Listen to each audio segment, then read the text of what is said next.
Asrlar davomida bizni bir savol o'ylantiradi. Qachon baxtli bo'lamiz? Naql qilinishicha, inson yomon ish qilganida qalbida qora dog' paydo bo'ladi. Agar tavba qilib to'xtasa, u o'chadi. Ammo yomonlikda davom etilsa, bu dog' butun qalbini qoplab, haqiqat nurini to'sib qo'yadi. Xo'sh, bundan chiqish yo'li qanday?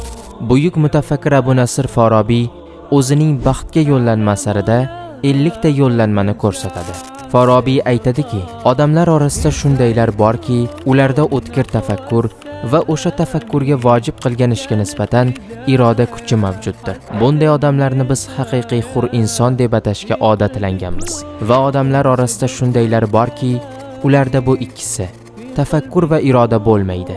Biz ularni hayvon sifat inson va haqiqiy qul deb atashga odatlanganmiz. Xo'sh, bugun siz baxtga erishish uchun bu ikkisidan qaysi bir yo'ldasiz?